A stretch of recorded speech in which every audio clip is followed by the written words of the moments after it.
야담과 옛날 이야기 가득한 백세야담, 정말 재밌어요. 저처럼 구독과 좋아요 잊지 말고 꼭 눌러주세요. 옛날 한 고을에 허름한 주막이 있었습니다. 주모는 신랑과 부모까지 잃은 과부였지요. 신랑이 얼마 가지 않고 병환으로 세상을 떠나자 시부모가 딸아이를 데려갔습니다. 아들을 잡아먹었으니 손녀까지 잃을 수는 없다는 것이었지요. 그때 시어머니의 서슬퍼런 기세를 잊을 수가 없었습니다. 그렇게 딸아이까지 잃은 과부는 한동안 정신이 없는 상태였습니다. 그러다 먼 지방에서 살고 있던 할아버지가 조용히 불러서 이 주막을 남겨주셨습니다. 본래 아들에게 물려줄 집이었지만 이제 남은 자식이라고는 손녀 한 명이었으니 어쩔 수 없었지요. 과부는 평생 일은 하지 않았기 때문에 몸이 꽤 고달팠습니다. 시간이 흐르고 어느 정도 먹고 살 수 있어서 과부는 이제 나름 만족하고 살았답니다. 그러던 어느 날 아침부터 웬 호랍이 손님이 온 것이었습니다. 그동안 여러 손님을 받았지만 아침부터 꾀죄죄한 남자가 나타나니 그리 기분은 좋지 않은 것이었습니다. 무엇을 드시겠습니까, 손님? 국밥과 막걸리 한 잔 주시오. 과부는 늘 하던 대로 국밥을 열심히 만들었습니다. 그런데 호랍이 손님이 뭐라고 흥얼거리는 것 같았지요. 저 사람, 혹시 갈 곳 없는 거지 아닌가? 머리가 잘못된 것은 아니겠지. 돈은 있는 건가? 불쌍하기도 해라. 과부는 신랑과 부모가 떠났던 일이 떠올랐습니다. 정말 살 길이 막막했지요. 여인의 몸으로 태어나 딱히 배운 기술도 없었으니 얼마나 불안하고 답답했겠어요. 할아버지가 다행히 주막을 물려줬으니 다행이었지요. 호랍이 손님을 보니 새삼 힘들었던 시절이 떠오른 것이었습니다. 손님, 여기 국밥과 막걸리 가져왔습니다. 호랍이 손님은 거지처럼 보였지만 국밥은 점잖게 먹었습니다. 막걸리 한 잔을 비우면서도 요란을 떨지도 않았지요. 보통 사내들은 막걸리를 비우면서 카하고 감탄사를 내기 바쁜데 이 호랍이 손님은 너무나 조용히 먹는 것이었습니다. 부인이라도 잃고 혼자 사는 남자인가? 나처럼 외롭게 보이는구나. 잘 먹고 갑니다. 국밥이 아주 맛있구려. 감사합니다, 손님. 또 오셔요. 그렇게 말하고는 과부는 피식하고 웃었답니다. 아침부터 호랍이 손님을 보고 싶지는 않았으니 사실 거짓말을 한 셈이었지요. 그런데 이게 무슨 일인지. 호랍이 손님이 떠나고 점심시간부터 사람들이 몰려들기 시작했습니다. 아이고, 이게 무슨 일이래? 갑자기 손님이 이렇게 몰려들고. 그때 주막을 물려줬던 할아버지가 하셨던 말이 떠올랐습니다. 호랍이처럼 외로운 사람이 다녀가면 며칠 안에 뜻밖의 이익이 돌아온다는 것이었습니다. 그때 과부가 왜 그런지 물어보았습니다. 할아버지가 말씀하시길 호랍이처럼 외로운 이는 음기를 치른 존재라서 기운을 가져다 준다는 것이었습니다. 설마, 그 호랍이 손님 덕분에 이렇게 장사가 잘 되는 걸까? 그때부터 과부는 쉴 틈 없이 일했습니다. 예전에는 간간히 동네에서 나무를 하러 가던 머슴들이 손님으로 왔었는데 요즘에는 한양에서 여행을 온 손님들도 적지 않았지요. 그렇게 일주일이 지났습니다. 그 호랍이 손님이 다시 나타난 것이었습니다. 여기 국밥하고 막걸리 주시오. 과부는 갑자기 긴장이 됐습니다. 요즘에 갑자기 장사가 잘 되는 것이 호랍이 손님 덕분이라면 이 손님은 꽤 신비로운 존재니까요. 저 손님이 겉으로는 저렇게 꾀죄죄하게 보여도 신비한 힘이라도 있는 것일까? 과부는 괜히 떨리는 것이었습니다. 손이 떨리니 국밥에 국물을 흘리는 것이 아니겠어요. 애구머니나. 송구합니다, 손님. 그럴 수도 있지요.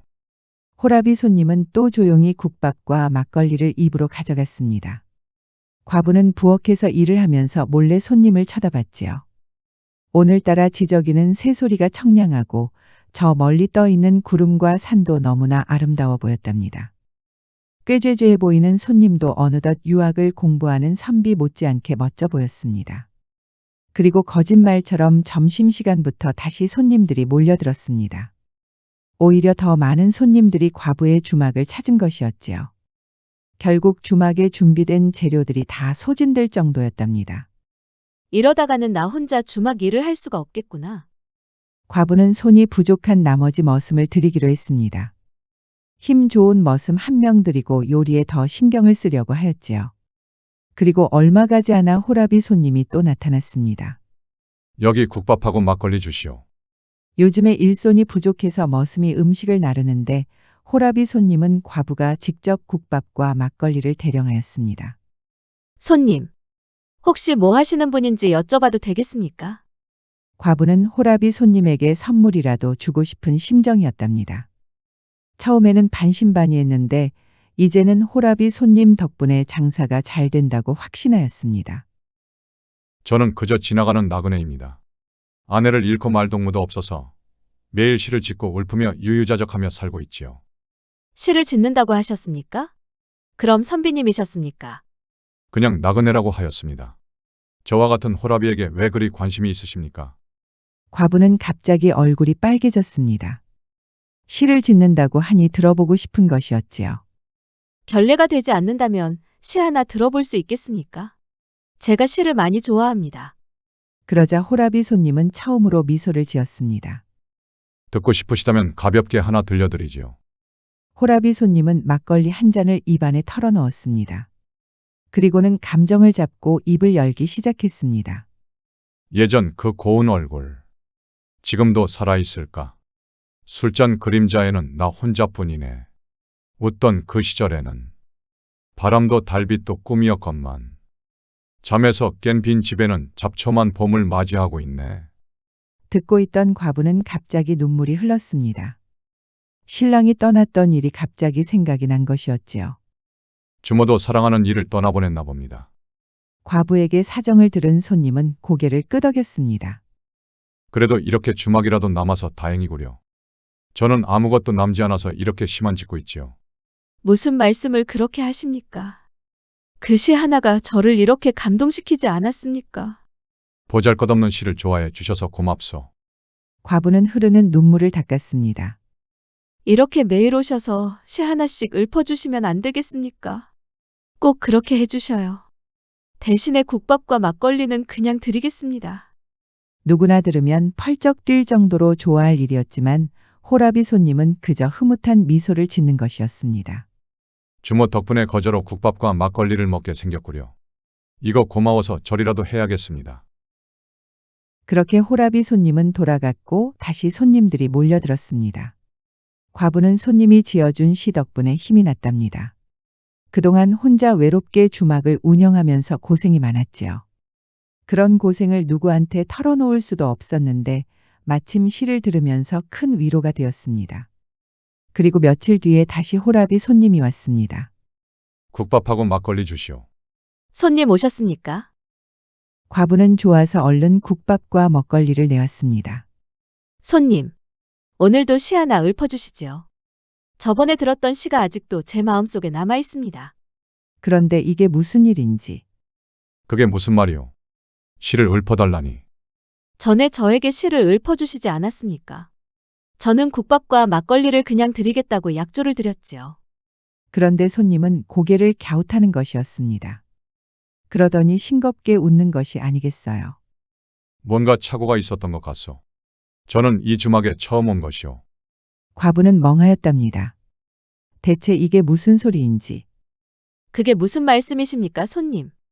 전에 이 주막에서 시를 읊어주셨습니다. 과부는 들었던 시를 기억하여 읊어보았습니다. 그런데도 손님은 고개만 갸웃하는 것이었습니다. 그 시를 내가 읊었단 말이오. 짧고 좋은 시구려. 하지만 내 기억에 없소이다. 과부도 이제는 고개를 갸웃하는 것이었습니다. 대체 저 손님이 왜 저러는 거지? 나를 지금 놀리는 건가? 아니면 시를 이제 읊기 싫어서 핑계를 대는 것인가? 그런데 국밥을 모두 먹고 막걸리 한 잔을 걸치던 손님이 이렇게 말하는 것이었습니다. 주모가 말한 그 시 말이오. 내가 받아서 한번 읊조려도 되겠소. 물론입니다, 손님. 이 국밥과 막걸리는 그냥 드리겠습니다. 어찌 그럴 수 있겠소. 주모도 땀과 노력으로 만들어낸 것인데. 나는 아내를 잃고 말 동무도 없어서 매일 시를 짓고 읊으면서 유유자적하며 살고 있지요. 어디 한번 들어보시지요. 손님은 막걸리 한 잔을 또 입안에 털어넣었습니다. 그리고 감정을 잡고 입을 열기 시작했습니다. 매화 핀 눈 녹고 길은 아직 젖어 있지만 나그네 마음은 서리빨보다 더 시리네. 떠나며 속삭이던 그 가벼운 말 한마디. 발끝에 찍힌 옛 자취로 다시 떠오르네. 시를 듣던 과부는 또 눈물을 흘렸습니다. 신랑이 떠나기 전에 과부에게 속삭인 일이 있었습니다. 부인을 영원히 사랑할 것이라고. 시를 들었더니 그 옛 자취가 떠오른 것이었습니다. 손님은 과부가 눈물을 흘리니 약간 놀란 눈치였습니다. 이 시가 그리 좋았습니까? 과부는 눈물을 닦더니 고개를 세차게 끄덕였습니다. 너무 좋았습니다, 손님. 전에도 저에게 이렇게 시를 읊어주셨답니다. 정녕 기억을 못 하시는 겁니까? 손님은 갑자기 멍한 얼굴을 하고 있었습니다. 과부는 이 손님에게 무엇인가 안 좋은 일이 있었다는 것을 짐작할 수 있었지요. 아무리 생각해도 모르겠소. 나는 그저 산을 다니면서 시를 짓는 나그네일 뿐이요. 이 주막은 처음 왔소이다. 그런데 손님은 울적해 보였습니다. 과부는 더는 묻지 않았답니다. 늘 그런 것처럼 손님들은 더 구름처럼 몰려들었습니다. 오늘따라 과부는 장사에 집중을 하지 못했습니다. 그 호라비 손님이 자꾸 마음에 걸린 것이었지요. 그리고 며칠 뒤에 다시 호라비 손님이 찾아왔습니다. 과부는 긴장한 채 손님에게 다가갔지요. 여기 국밥하고 막걸리 주시오. 손님, 저를 기억하십니까? 무엇을 말하는 것이오? 저에게 시를 읊어주시지 않았습니까? 저는 대신에 국밥하고 막걸리를 그냥 드리기로 하였습니다. 손님은 또 멍한 얼굴을 하였습니다. 누가 봐도 초라한 모습이었지만 과부에게는 이상하게 딱해 보였지요. 저는 이 주막에 처음 온 것이오. 뭔가 착오가 있었던 것 같소. 과부는 부엌으로 돌아갔습니다. 아무리 생각해도 이상하단 말이야. 그때 과부하고 일하기 시작한 머슴 칠석이가 수군거렸습니다. 주모는 왜 그리 심란한 것이오? 그러지 말고 오늘은 국밥 한 그릇 더 뗄 수 없겠습니까? 평소보다 땔감을 많이 가져오지 않았소. 칠석이는 사연을 듣더니 한숨을 쉬는 것이었습니다. 손님이 딱하구먼. 아무래도 어디가 아픈 것 같은데. 칠석이가 봐도 손님이 좀 이상하지? 그런데 시를 저렇게 잘 읊는 것을 보면 만만한 사내는 아닌 것 같고. 차림새가 저래서 그렇지 대화를 해보면 유학을 배운 선비나 마찬가지란 말이야. 내가 시를 잘 모르지만 분명히 손님이 시를 읊은 것은 보았소. 그런데 기억을 못한단 말이오. 과부는 고개를 세차게 끄덕였습니다. 칠석이는 하던 나무는 접고 과부를 따라갔습니다. 그리고는 손님 앞에 서는 것이었지요. 혹시 결례가 되지 않는다면 뭐 하시는 분인지 여쭤봐도 되겠습니까? 그러자 손님이 흐뭇한 미소를 짓는 것이었습니다. 저는 그저 지나가는 나그네입니다. 아내를 잃고 말 동무도 없어서 매일 시를 짓고 읊으면서 유유자적하며 살고 있지요. 과부는 믿을 수가 없었습니다. 지난번에 소개한 것처럼 토시 하나 틀리지 않고 말하는 것이었습니다. 이 주막에 오셨던 일이 기억이 나지 않으십니까? 손님은 또 고개를 갸웃하는 것이었습니다. 내가 이 주막에 왔단 말이오. 그렇다면 제 얼굴도 기억을 못 하십니까? 저에게 벌써 2편의 시를 읊어주셨습니다. 저는 국밥과 막걸리를 그냥 드리기로 약조를 하였습니다. 여기 칠석이도 들었습니다. 그러자 칠석이가 냉큼 손을 들고 나서는 것이었습니다. 그렇습니다.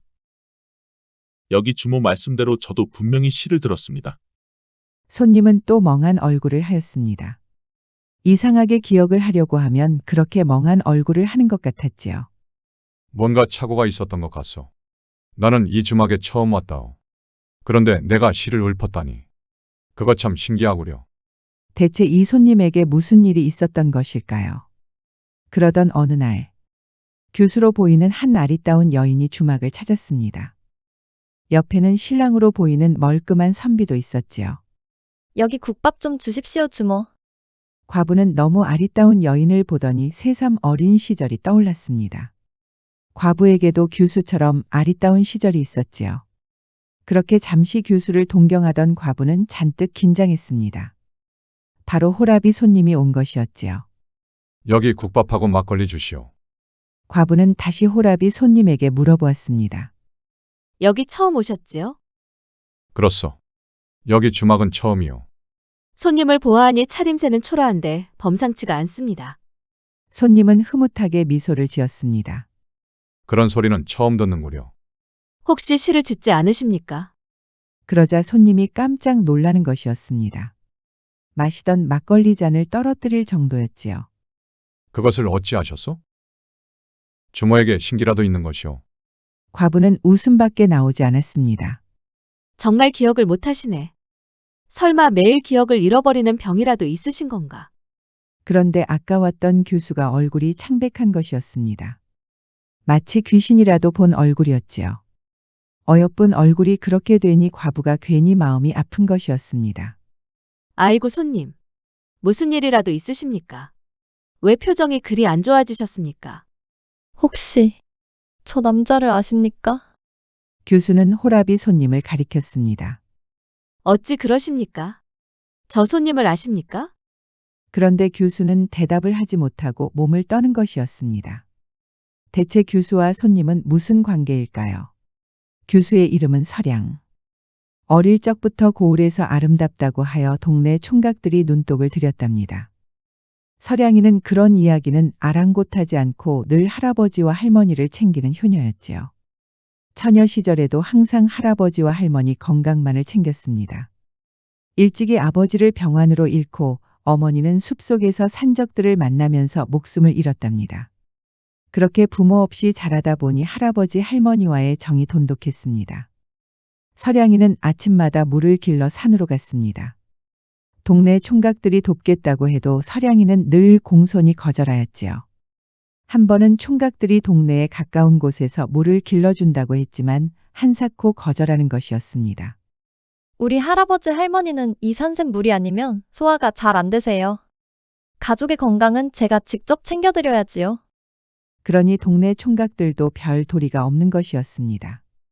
예쁜 설양이에게 혼담을 넣고 싶어도 어찌나 좋은 핑계를 대는지. 물을 기르는 산에 돌탑이 하나 있는데 할아버지 할머니 건강을 생각하는 기도를 드린다는 것입니다. 할아버지 할머니의 건강을 생각하는 기도인데 어찌 남정네와 동행할 수 있겠습니까? 이러니 총각들이 같이 가고 싶어도 갈 수가 없는 노릇이었지요. 그러던 어느 날 효녀 설양이가 넘어지고 말았습니다. 그러다 그만 발목에 상처가 난 것이었습니다. 아이고 아파라. 이럴 때 동네 총각들이 도와주면 좋겠지만 설양이는 아쉽게도 혼자였지요. 누구를 탓하겠어. 나 혼자 오겠다고 그렇게 고집을 부렸으니. 설양이는 혼자 일어서려고 했지만 도저히 힘이 나지 않는 것이었습니다. 그런데 그때 앞에 우거진 나무가 흔들거리는 것이 아니겠어요. 설양이는 겁이 나서 옆에 있던 나뭇가지를 들었습니다. 산짐승을 상대하기에는 너무나 애처로웠지요. 그런데 그 앞에 웬 보자기가 떨어진 것이었습니다. 누군가 보자기를 던지고 간 것이었지요. 이게 뭐지? 설양이가 보자기를 펴보았더니 약초가 있었습니다. 설양이 상처에 바를 약초였지요. 어머나. 누가 이렇게 고마운 일을. 설양이는 다행히 약초를 바르고 상처가 금방 나았답니다. 절뚝거리면서 집으로 돌아왔지만 얼마 가지 않아 상처가 금방 아물었지요. 약초를 놓고 간 사람은 당연히 동네 총각이었을까요? 하지만 설양의 생각은 달랐습니다. 동네 총각들은 하나같이 설양이 앞에 얼굴을 내밀려고 난리였기 때문이었지요. 이렇게 순수한 사내가 있었나? 과연 누구일까? 설양이는 모처럼 설렜습니다.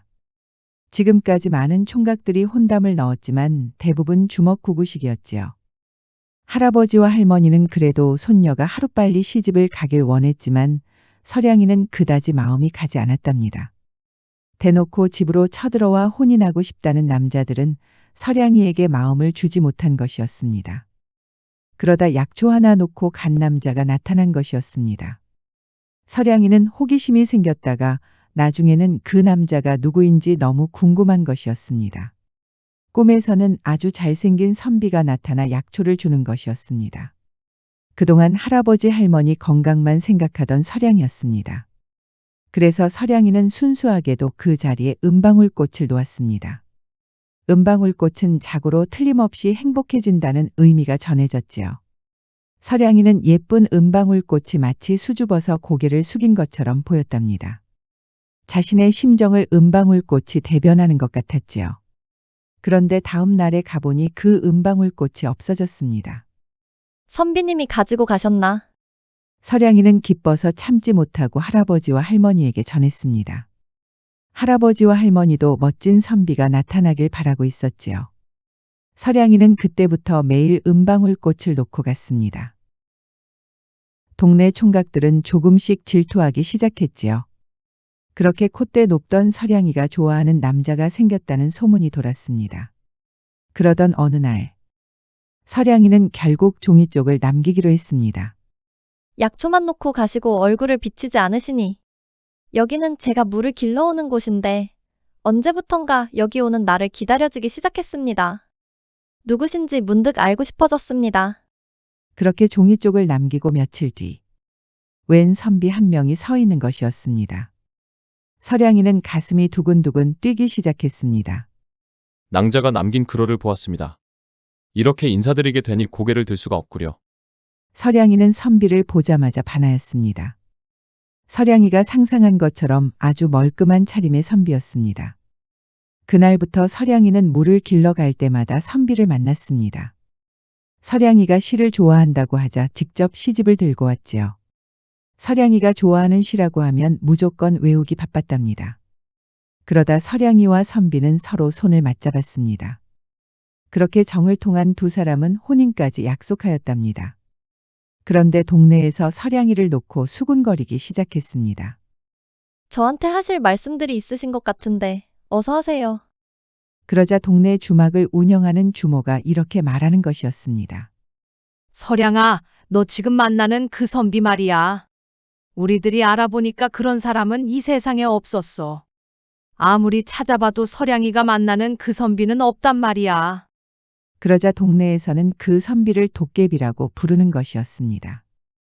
나중에는 나쁜 도깨비가 효녀 서량이를 잡아간다는 소문이 돌았습니다. 할아버지와 할머니는 당연히 화들짝 놀랄 일이었지요. 서량이가 다시는 산에 물을 길러가지 않게 말리는 것이었습니다. 그리고 서량이도 겁이 났습니다.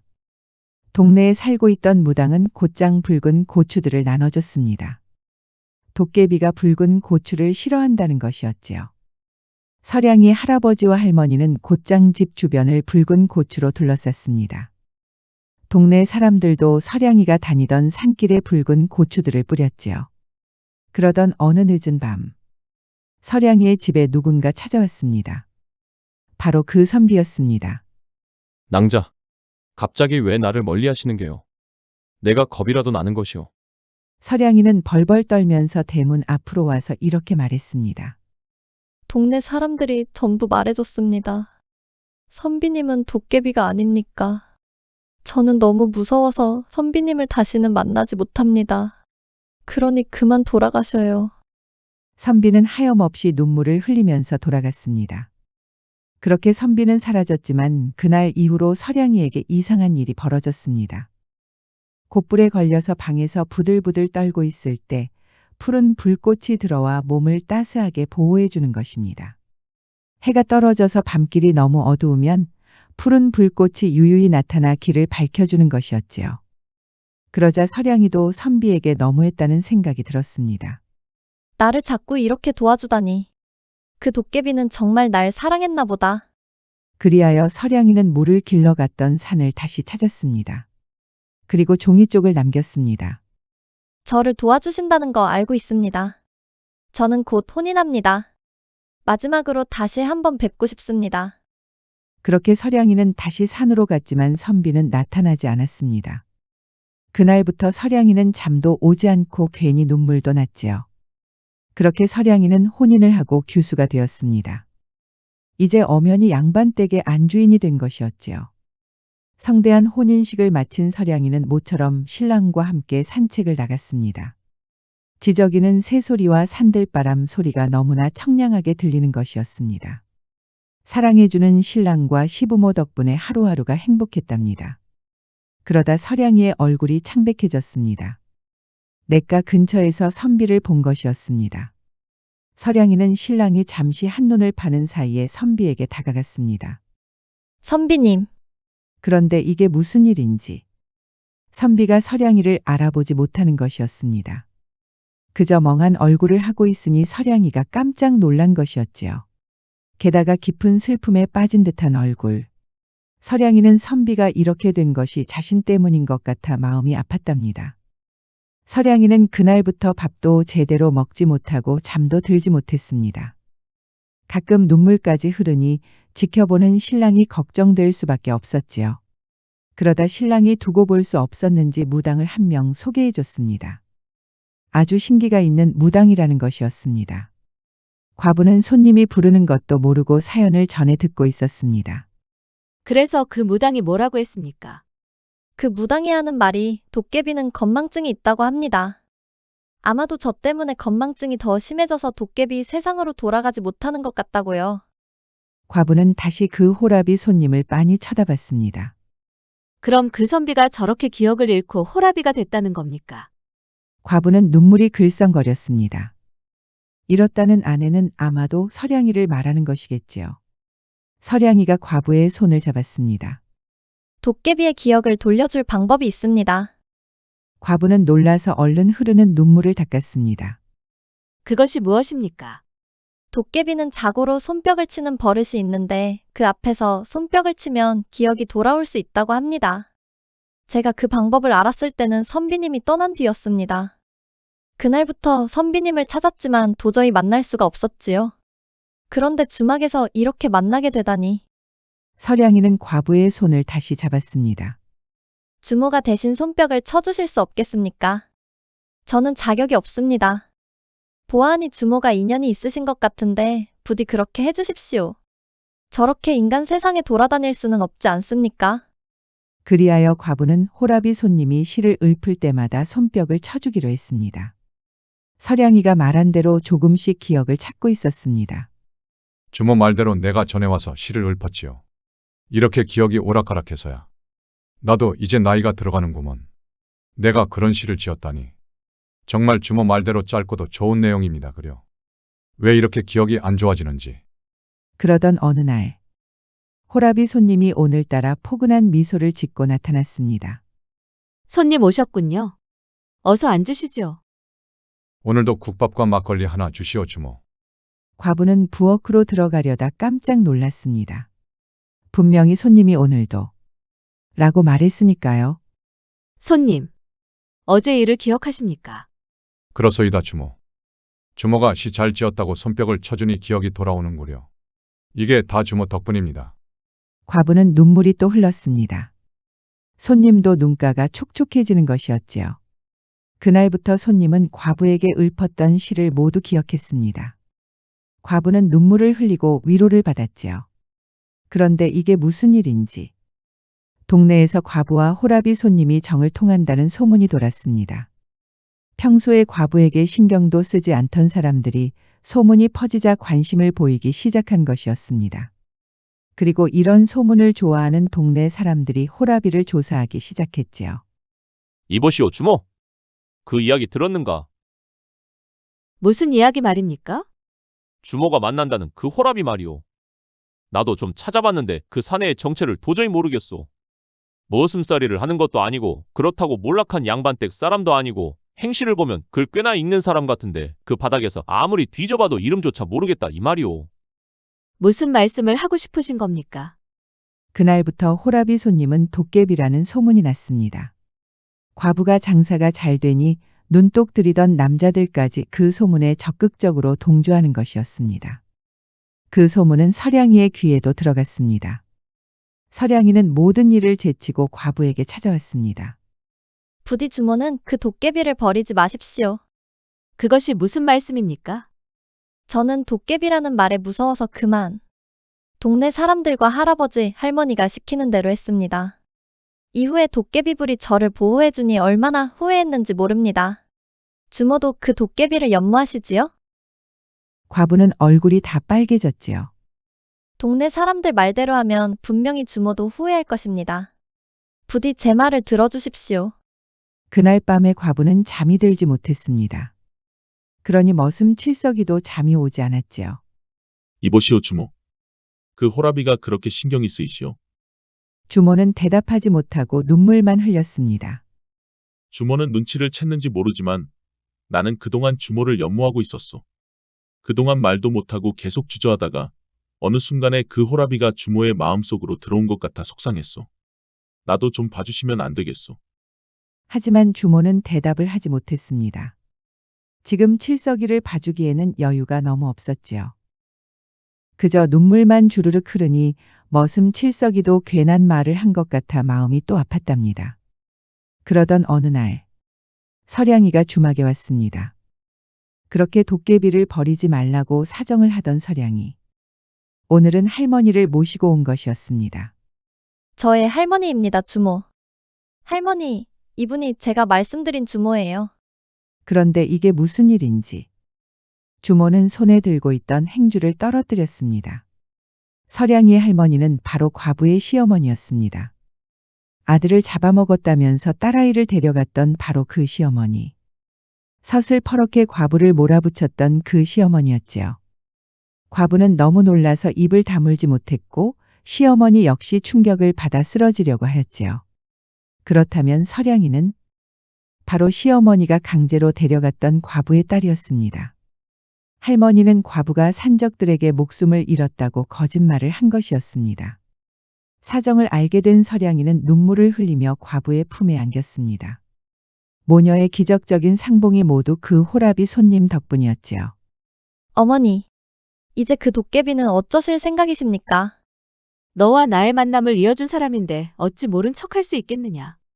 나 역시 그 사람을 연모하게 되었단다. 이것이 무슨 얄궂은 운명인지. 그리하여 과부는 도깨비를 기다리고 있었습니다. 늘 호라비의 모습이지만 이제는 보기만 해도 미소가 나올 정도로 훈훈한 것이었지요. 그런데 이게 무슨 일인지 호라비가 멀끔한 선비 차림으로 나타났습니다. 손님, 모든 기억이 돌아오셨군요. 그렇소이다 주모. 이게 다 주모 덕분이요. 서량 아씨를 흠모하다 그만 그런 벌을 받게 되었구려. 그때는 너무 슬픈 나머지 손뼉을 치는 것도 싫었어. 마음이 너무 아파서 서량 아씨를 사랑했던 기억까지 모두 잃고 싶었어. 그러다 세월이 흘러 이렇게 호라비가 되었구려. 정말 미안하오 주모. 손님 덕분에 잃어버린 제 딸을 찾았습니다. 제가 오히려 감사해야죠. 과부는 손님의 기품에 잠시 연정을 생각하고 있었습니다. 하지만 손님은 도깨비의 세상으로 돌아갈 준비를 하고 있었지요. 주모의 박수는 평생 잊지 못할 것이오. 나는 사랑이 두려워서 기억을 잃었지만 주모는 그러지 마시오. 지금 기억을 되찾아보니 너무나 애틋하지만 나에게 아주 소중한 추억이구려. 주모의 은혜는 잊지 않겠소. 그렇게 손님은 떠났습니다. 하지만 과부는 슬프지 않았습니다. 머슴 칠석이가 그동안 얼마나 애태우며 사랑했는지 깨닫게 되었지요. 그렇게 칠석이와 혼인한 과부는 도깨비 덕분에 여전히 장사가 잘 됐다고 합니다.